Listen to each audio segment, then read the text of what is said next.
यह बात 1990 की है। वंशिका उस दिन पहली बार अपने नए हॉस्टल में रहने आई थी। वैसे वो ऋषिकेश में रहती थी, पर उस समय वहाँ ज़्यादा सुविधा न होने की वजह से देहरादून के एक गर्ल्स कॉलेज में एडमिशन लिया और साथ में ही उस कॉलेज के हॉस्टल में रहने लगी। और वो जिस हॉस्टल में रहने आई थी, उस हॉस्टल के बच्चों का कहना था कि यहाँ कई सारे भूत रहते हैं, क्योंकि उनका जो हॉस्टल था वो एक कब्रिस्तान के ऊपर बना था। ये बात 1990 की है। वंशिका उस दिन पहली बार अपने नए हॉस्टल में रहने आई थी। वैसे वो ऋषिकेश में रहती थी, पर उस समय वहाँ ज़्यादा सुविधा ना होने की वजह से देहरादून के एक गर्ल्स कॉलेज में एडमिशन लिया और साथ ही कॉलेज के हॉस्टल में रहने लगी। और वो जिस हॉस्टल में रहने आई थी, उस हॉस्टल के बच्चों का कहना था कि यहाँ कई सारे भूत रहते हैं, क्योंकि उनका जो हॉस्टल था वो एक कब्रिस्तान के ऊपर बना था। इस हॉस्टल को एक अंग्रेज बनवाया था। उसे वहाँ कहीं अच्छी जगह नहीं मिली थी, इसलिए उसने वहाँ के एक पुराने कब्रिस्तान के ऊपर ही कॉलेज और हॉस्टल बनवाया था।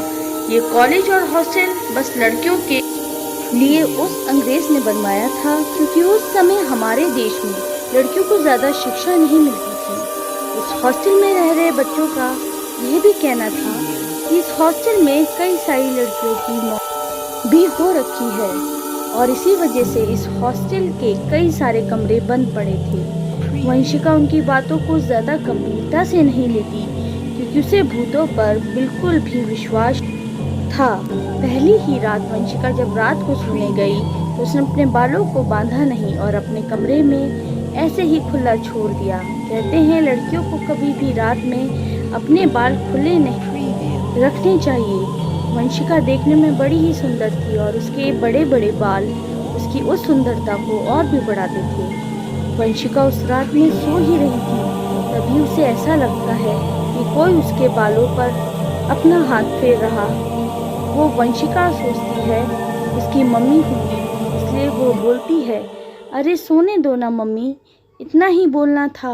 तभी उसे एकदम याद आता है कि वो तो हॉस्टल में थी, तो कौन है जो उसके बालों पर अपने हाथ फेर रहा है।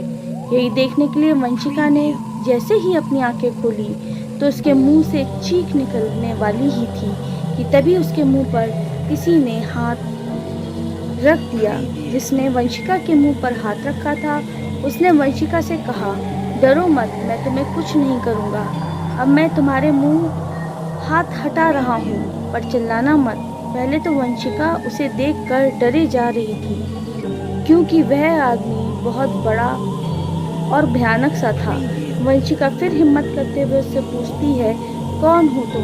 वंशिका की बात का जवाब देते हुए वो आदमी बोलता है कि मैं एक जिन हूँ जो यहीं से जा रहा था।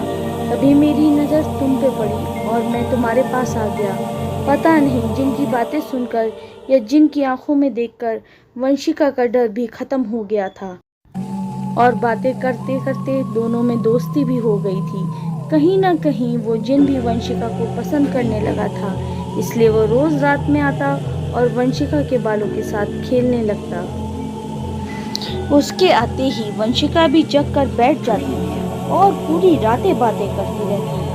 वो जिन रोज रात में आता था, पर वंशिका के अलावा किसी और को दिखाई नहीं देता था और वंशिका के रूममेट उसको पागल समझने लगे थे, क्योंकि वो सोचते थे कि वंशिका रात में अकेले अपने आप से ही बातें करती रहती है। ऐसा होते होते काफ़ी समय हो गया था। अब वंशिका भी उस जिन को पसंद करने लगी थी, इसलिए वो रोज़ रात होते ही उस जिन का इंतज़ार करने लगती और वो जिन आता और फिर दोनों रात भर बातें करते थे। रोज़ रात को जागने की वजह से वंशिका वह सही समय पर उठ नहीं पाती थी और उसका कॉलेज भी रोज़ छूट जाता था। एक रात वंशिका सो रही थी, तभी वो जिन आकर उसके बालों के साथ खेलने लगता है।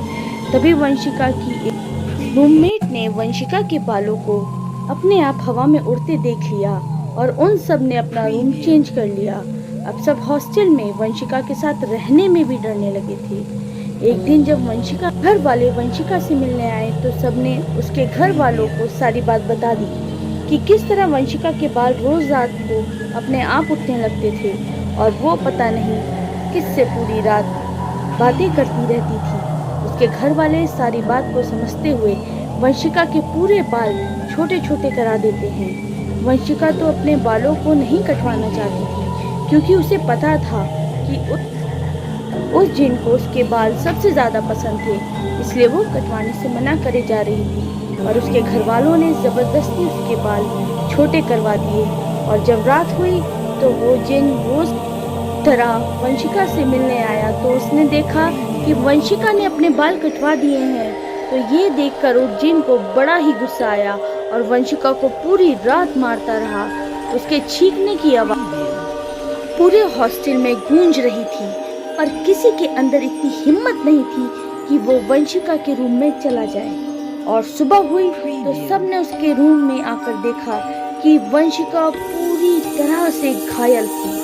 उसके शरीर में इतने काटे के हुए निशान थे जैसे किसी ने उसके पूरे शरीर में ब्लेड से काटा हो। उस हादसे के बाद वंशिका के घर वाले उसको अपने साथ ऋषिकेश वापस ले गए।